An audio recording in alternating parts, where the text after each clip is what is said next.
Hello everyone, welcome back to Himachal success book. आज हम discuss करेंगे 8 दिसंबर 2021 के करंट अफेयर्स। सबसे पहले हम हिमाचल प्रदेश के करंट अफेयर डिस्कस करेंगे, उसके बाद कुछ इंपॉर्टेंट नेशनल और इंटरनेशनल करंट अफेयर डिस्कस करेंगे। स्टार्ट करते हैं discussion. First question is which district of Himachal Pradesh has secured first place in the state in the district good governance index. जिला सुशासन सूचकांक में हिमाचल प्रदेश के किस जिले ने राज्य में प्रथम स्थान प्राप्त किया है? तो हाल ही में हिमाचल प्रदेश सरकार द्वारा हिमाचल प्रदेश का डिस्ट्रिक्ट गुड गवर्नेंस इंडेक्स यानी कि जिला सुशासन सूचकांक 2020 के लिए रिलीज़ किया गया है। तो इसमें कौन सी डिस्ट्रिक्ट है जिसने फर्स्ट प्लेस प्राप्त किया है, पहला स्थान प्राप्त किया है? तो ये है Hamirpur. Option A correct answer है। सेकंड नंबर पर रहा बिलासपुर, तीसरे पे कुल्लू और चौथे पर मंडी। तो हिमाचल प्रदेश सरकार द्वारा जिला सुशासन सूचकांक यानी कि डिस्ट्रिक्ट गुड गवर्नेंस इंडेक्स 2020 के लिए रिलीज़ किया गया है, जिसमें कि हमीरपुर प्रथम स्थान पर है। हमीरपुर का पहला स्थान है और हमीरपुर को पुरस्कार के रूप में 50 लाख रुपए भी दिए गए। यहाँ पे दे सकते हैं मुख्यमंत्री जयराम ठाकुर, हमीरपुर की जो डीसी हैं उन्हें अवार्ड दिया जा रहा है। दूसरे नंबर पर रहा बिलासपुर, तीसरे पर रहा कुल्लू। इसके अलावा हिमाचल प्रदेश देश का पहला ऐसा राज्य है जिसने कि महत्वपूर्ण क्षेत्रों में सुशासन की गुणवत्ता को चेक किया, उसका आंकलन किया और इसमें जो इंडेक्स है रिलीज़ करना शुरू किया।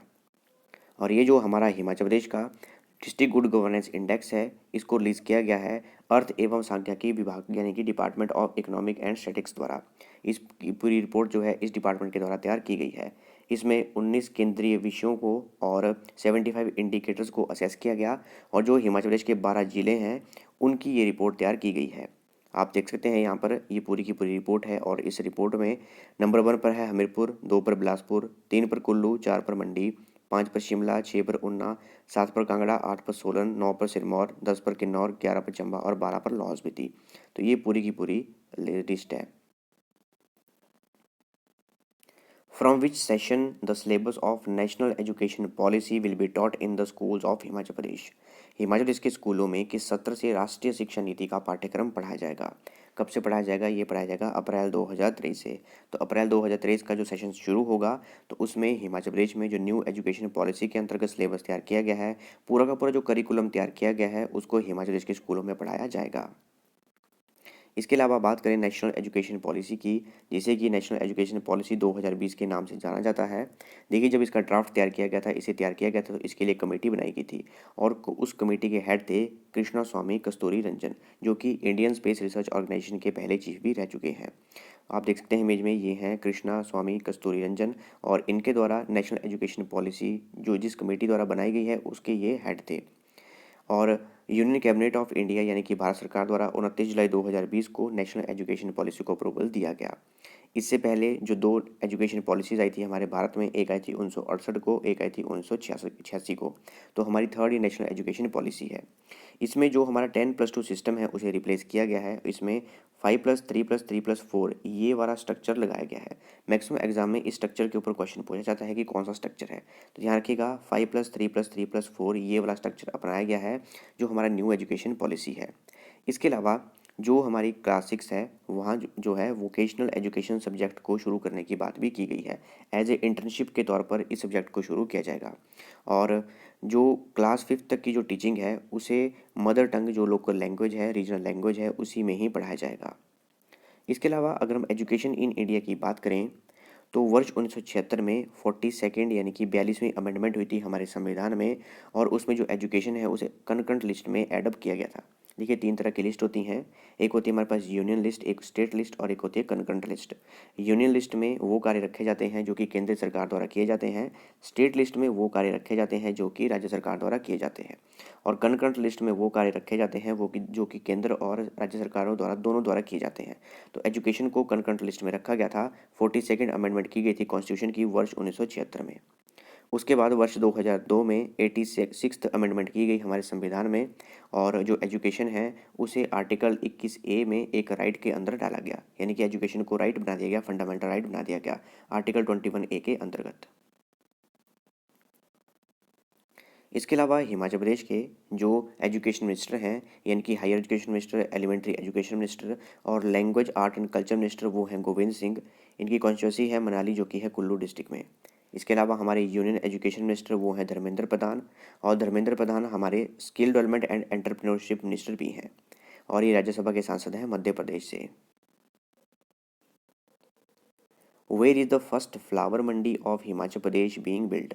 हिमाचल प्रदेश की पहली फूल मंडी कहाँ बनाई जा रही है? तो ये बनाई जा रही है परवाणु में। तो परवाणु में हिमाचल प्रदेश की पहली फूल मंडी बनाई जा रही है। काफ़ी लंबे समय से इसका कार्य चला हुआ है। इसके अलावा कोविड की वजह से कार्य रुक भी गया था, तो अभी ऐसा कहा जा रहा है कि दिसंबर मंथ में ही कार्य कंप्लीट करके इसे शुरू कर दिया जाएगा। तो ध्यान रखिएगा कि परवाणु में हिमाचल प्रदेश की पहली फ्लावर मंडी बनाई जा रही है। Which of the following institute has started the Aroma project for the cultivation of roses in Himachal Pradesh? निम्न में से किस संस्थान ने हिमाचल प्रदेश में गुलाब की खेती के लिए अरोमा परियोजना शुरू की है? तो इसे शुरू किया गया है, ऑप्शन ए करेक्ट आंसर है, institute of Himalayan bio resource technology जो कि पालमपुर में स्थित है। तो institute of Himalayan bio resource technology जो कि पालमपुर में स्थित है, उनके द्वारा एग्रो इंडस्ट्री कॉरपोरेशन इसके साथ एक एमओयू साइन किया गया और ये एमओयू अरोमा प्रोजेक्ट के अंतर्गत साइन किया गया। इसमें जो ये एग्रो इंडस्ट्री कॉरपोरेशन है और हिमालयन बायो रिसोर्स संस्थान है जो कि पालमपुर में स्थित है, इनके द्वारा गुलाब के पौधे सब्सिडी पर किसानों को दिए जाएंगे। इसके लिए जिला कांगड़ा के कुछ एरिया को सिलेक्ट किया गया है, जैसे कि चामुंडा और खड़ी बही पंचायत, इनको सिलेक्ट किया गया है और वहाँ पर किसानों की ज़मीनों की जांच की जा रही है। और बंजर ज़मीन को भी सिलेक्ट किया गया है ताकि गुलाब के पौधों को वहाँ पर उगाया जा सके। और जो ये पौधे दिए जाएंगे, गुलाब के पौधे किसानों को दिए जाएंगे, करीब करीब 25 वर्ष तक ये पौधे चलेंगे और इन पौधों से जो भी गुलाब उत्पन्न होगा उससे अर्क और गुलाब जल ये निकाला जाएगा। अर्क से परफ्यूम बनाया जाता है। इसके अलावा जो हमारा Himalayan bio resource technology institute है जो कि पालमपुर में स्थित है, वर्ष 1983 में इसकी स्थापना की गई थी। डिस्कस करते हैं नेशनल और international current affairs. First question is, how many agreements have been signed between India and Russia during the visit of Russian president Vladimir Putin to India? रूस के राष्ट्रपति व्लादिमीर पुतिन की भारत यात्रा के दौरान भारत और रूस के बीच कितने समझौतों पर हस्ताक्षर किए गए? तो हाल ही में रशिया के प्रेसिडेंट व्लादिमीर पुतिन इंडिया के दौरे पर आए थे। तो इंडिया और रशिया के बीच में कितने एग्रीमेंट साइन किए गए हैं? टोटल 28 साइन किए गए हैं और अभी ऑफिशियली बताया नहीं गया है कि कौन कौन से एग्रीमेंट साइन किए गए हैं। इन्हें कॉन्फिडेंशियल रखा गया है, यानी कि इन्हें गुप्त रखा गया है। तो Russian president Vladimir Putin India के विजिट पर आए थे और इसके अलावा इंडिया रशिया की 21st समिट थी, उसे भी अटेंड किया गया रशिया के प्रेसिडेंट व्लादिमीर पुतिन और भारत के प्रधानमंत्री नरेंद्र मोदी द्वारा। और इंडिया और रशिया के बीच में टोटल 28 एग्रीमेंट्स हुए हैं। इसमें जैसे कि मिलिट्री टेक्निकल कॉरपोरेशन में एग्रीमेंट हुए हैं कि जो हमारा मिलिट्री टेक्निकल कॉरपोरेशन है उसे 10 साल के लिए बढ़ाया जाएगा। इसके अलावा T-90 टैंक्स के लिए, MiG-29 के एयरक्राफ्ट के लिए, Su-30 Mk1 के लिए और मिग एयरक्राफ्ट को जो अपग्रेड करना है उसके लिए एग्रीमेंट साइन किए गए हैं। इसके अलावा रशिया हमें S-400 मिसाइल सिस्टम दे रहा है। ये काफ़ी इंपॉर्टेंट है, याद रखिएगा, रशिया हमें S-400 मिसाइल सिस्टम दे रहा है और अभी 1-2 दिनों के अंदर ऐसा कहा जा रहा है कि इंडिया इसे रिसीव कर लेगा। इसके लिए जो हमारे कुछ आर्मी के मेंबर्स हैं उन्हें भेजा गया है और ट्रेनिंग दी जा रही है। तो ये काफ़ी इंपॉर्टेंट है, इसको ध्यान रखिएगा। इसके अलावा रशिया की बात की जाए तो रशिया के प्रेसिडेंट है व्लादिमीर पुतिन और रशिया की जो कैपिटल है वो है मॉस्को और रशिया की जो करेंसी है वो है Russian rouble. Every year national armed forces flag day is observed on which date? हर वर्ष राष्ट्रीय सशस्त्र सेना झंडा दिवस किस तारीख को मनाया जाता है? तो ये मनाया जाता है 7 दिसंबर को। 7 दिसंबर को हर वर्ष national armed forces flag day celebrate किया जाता है। अच्छा, इसके अलावा जो हमारा नेवी डे है वो मनाया जाता है 4 दिसंबर को और जो एयरफोर्स डे है वो मनाया जाता है 8 अक्टूबर को। आप मुझे कमेंट बॉक्स में लिख के दीजिएगा जो हमारा आर्मी डे है, इंडियन आर्मी डे, वो कब मनाया जाता है। Which country has won the Davis cup title 2021? किस देश ने डेविस कप खिताब 2021 जीता है? तो ये जीता गया है रशिया के द्वारा। तो डेविस कप ये एक टेनिस का टूर्नामेंट है और इसे जीता गया है रशिया के द्वारा। रशिया ने क्रोएशिया को हराया और डेविस कप जीता और पहली बार रशिया ने वर्ष 2002 में डेविस कप जीता था और इससे पहले 2006 में, यानी कि 2021 से पहले 2006 में जीता था। तो अभी ये तीसरी बार जीता है रशिया ने डेविस कप। तो याद रखिएगा, रशिया ने डेविस कप जीता है 2021 का और इन्होंने क्रोएशिया को हराया है। The public accounts committee of parliament completed how many years of Inception recently? संसद की लोक लेखा समिति ने हाल ही में अपनी स्थापना के कितने वर्ष पूरे कर लिए हैं? तो कितने वर्ष पूरे किए हैं पब्लिक अकाउंट्स कमेटी ने? तो इन्होंने 100 वर्ष पूरे कर लिए हैं। ऑप्शन डी करेक्ट आंसर है। इसके लिए फंक्शन भी ऑर्गेनाइज किया गया था। तो 4 दिसंबर 2021 को 100 वर्ष पूरे हो चुके हैं जो हमारी पार्लियामेंट की पब्लिक अकाउंट्स कमेटी है और इस फंक्शन पे संबोधित किया हमारे भारत के राष्ट्रपति रामनाथ कोविंद ने। Name India's first indigenous server that is developed by CDAC under the national super computing mission. Bharat के पहले स्वदेशी सर्वर का नाम बताइए जिसे राष्ट्रीय सुपर कंप्यूटिंग मिशन के तहत सीडैक द्वारा विकसित किया गया है। तो कौन सा है? वो है रुद्रा। रुद्रा भारत का पहला ऐसा इंडिजिनियस सर्वर है, यानी कि हमारा स्वदेशी सर्वर है, और इसे सीडैक द्वारा विकसित किया गया है। सीडैक की फुल फॉर्म है centre for development of advance computing. CDAC की फुल फॉर्म है centre of development for advance computing. इनके द्वारा भारत का पहला इंडिजीनियस सर्वर, यानी कि हमारा स्वदेशी सर्वर जिसका नाम रखा गया है रुद्रा, इसे डेवलप किया गया है और इसे लॉन्च किया गया हमारे जो इलेक्ट्रॉनिक्स एंड इंफॉर्मेशन टेक्नोलॉजी के मिनिस्टर ऑफ स्टेट हैं राजीव चंद्रशेखर, इनके द्वारा इसे लॉन्च किया गया। इसके अलावा जो हमारी ministry of electronics and information technology है, इसके यूनियन मिनिस्टर हैं अश्वनी वैष्णव, जिनकी कॉन्स्टिट्यूंसी है ओडिशा। और इसके अलावा अश्वनी वैष्णव हमारे रेलवे मिनिस्टर भी हैं और कम्युनिकेशन मिनिस्टर भी हैं।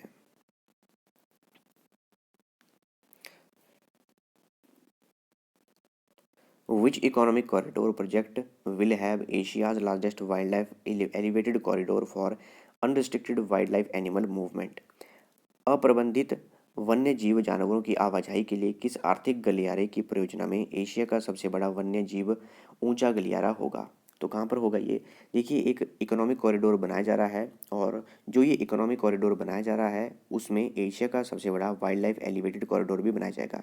यानी कि आप ऐसा समझिए कि दो जगह हैं, दो जगहों को रोड से कनेक्ट किया जाएगा और काफ़ी शॉर्टकट रोड से कनेक्ट किया जाएगा, और जो भी बीच में फॉरेस्ट एरिया आएगा उससे काफ़ी हाइट पर इसे बनाया जाएगा ताकि नीचे से एनिमल जो हैं क्रॉस हो सकें, जो वाइल्ड लाइफ एनिमल्स हैं वो क्रॉस हो सकें।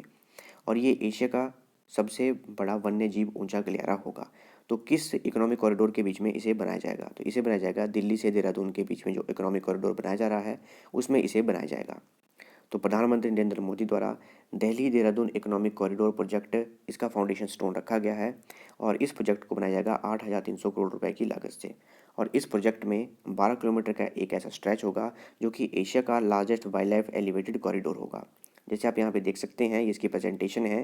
जैसे यहाँ पर रोड है और नीचे से जो भी वाइल्ड लाइफ एनिमल्स हैं वो क्रॉस कर सकते हैं। इसके अलावा बात की जाए उत्तराखंड की, क्योंकि दिल्ली और देहरादून के बीच में बनाया जा रहा है, तो देहरादून उत्तराखंड में है और उत्तराखंड की जो विंटर कैपिटल है वो देहरादून है। समर कैपिटल वो है भरारी सेन। आपने गैरसेन का नाम भी सुना होगा, लेकिन जो गैरसेन है वो तहसील है और एग्जैक्ट जो जगह है वो है भरारी सेन, तो इसे ध्यान रखिएगा। और उत्तराखंड का जो हाईकोर्ट है वो नैनीताल में स्थित है। इसके अलावा यहाँ के गवर्नर हैं गुरमीत सिंह और चीफ मिनिस्टर हैं पुष्कर सिंह धामी।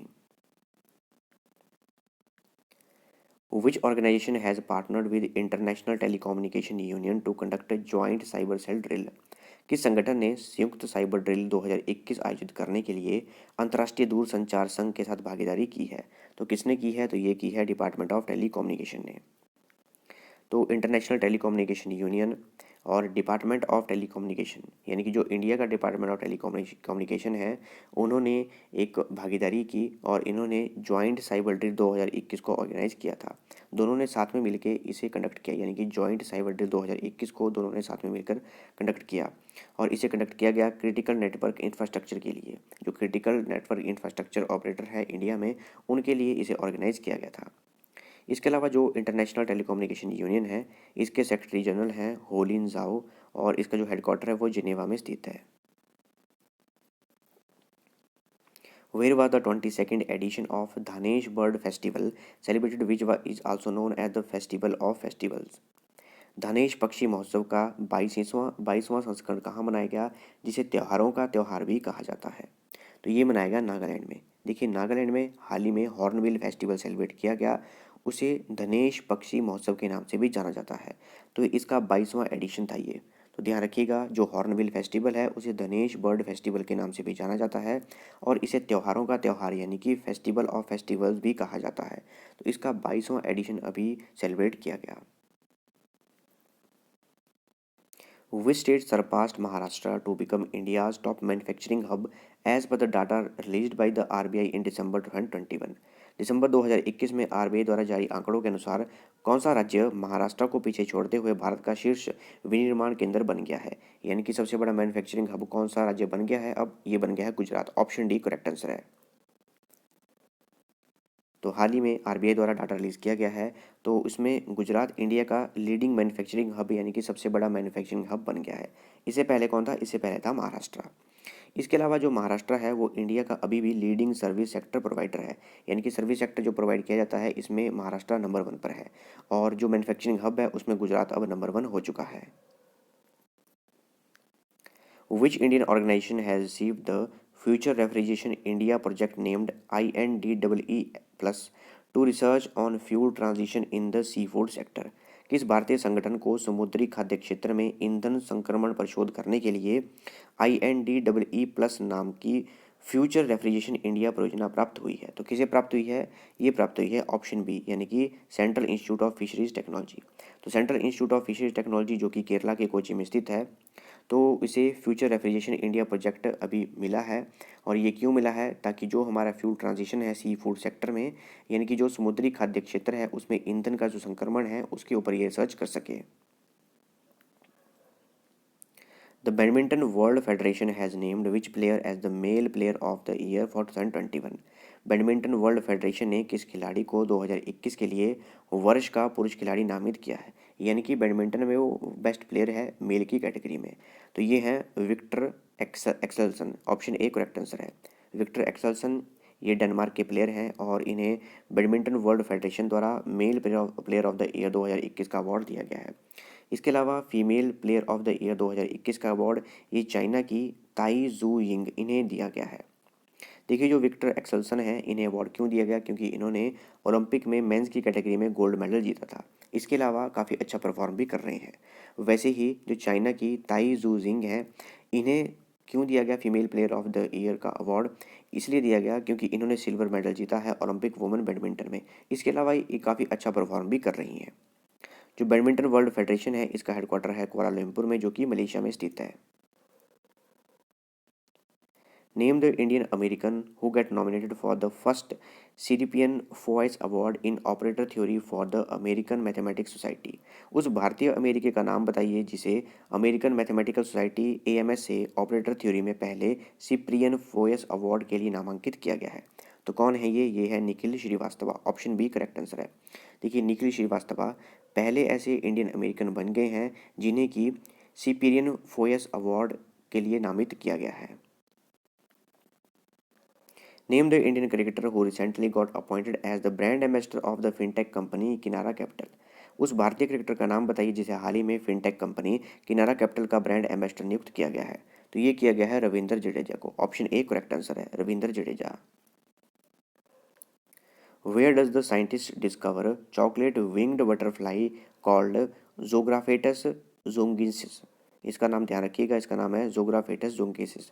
तो वैज्ञानिकों ने जोग्राफेटस जोंगिसिस नाम चॉकलेट पंखों वाली तितली की खोज कहाँ की है? तो कहाँ की है? ये की है सिक्किम में। ऑप्शन सी करेक्ट आंसर है। तो सिक्किम में चॉकलेट जैसे दिखने वाले पंखों की एक तितली की खोज की गई है जिसका नाम है जोग्राफेटस जोंगिन्सिस, और इसकी खोज की गई है सिक्किम में। Who authored the book 1971 charge of Gorkhas and other stories. 1971 charge of the Gorkha and other stories पुस्तक के लेखक कौन है? तो इसके लेखक है ऑप्शन ए करेक्ट आंसर है, रचना Bisht Rawat. When is the International Day of Banks annually observed across the globe by the United Nations? संयुक्त राष्ट्र द्वारा दुनिया भर में प्रतिवर्ष बैंकों का अंतर्राष्ट्रीय दिवस कब मनाया जाता है? तो ये मनाया जाता है 4 दिसंबर को। ऑप्शन बी करेक्ट आंसर है। तो 4 दिसंबर को इंटरनेशनल डे ऑफ बैंक्स हर वर्ष सेलिब्रेट किया जाता है और 2020 से इसे सेलिब्रेट करना शुरू किया गया था। तो इस बार जो 2021 में यानी कि 4 दिसंबर 2021 को दूसरा international day of bank celebrate किया गया। और इसे ये भी ध्यान रखिएगा कि सेलिब्रेट किसके द्वारा किया जाता है? तो यूनाइटेड नेशन के द्वारा इसे सेलिब्रेट किया जाता है। Who has been honoured with the Asom Baibhav 2021 award from the Assam government. Assam सरकार द्वारा असम वैभव 2021 का पुरस्कार से किसे सम्मानित किया गया है? तो ये है Ratan Tata. Option D correct answer है। तो रतन टाटा को असम वैभव 2021 अवार्ड से सम्मानित किया गया है असम सरकार द्वारा, और असम का सबसे हाईएस्ट अवार्ड है ये। Who has been appointed as the first deputy managing director of the International Monetary Fund।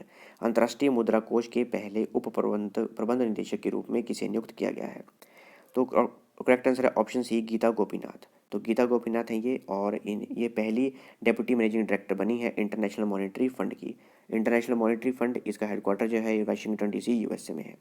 इसके अलावा गीता गोपीनाथ ये इंडिया की हैं और ये कोलकाता की रहने वाली हैं। ये थी हमारी डिस्कशन, और अगर आपको इस सेशन की पीडीएफ चाहिए तो आप टेलीग्राम चैनल से ले सकते हैं। टेलीग्राम पे सर्च कीजिए हिमाचल सक्सेस बुक, और वहाँ से आप इस सेशन की पीडीएफ प्राप्त कर सकते हैं। मिलते हैं नेक्स्ट डिस्कशन में। Thanks for watching video. Do like, share and subscribe my channel.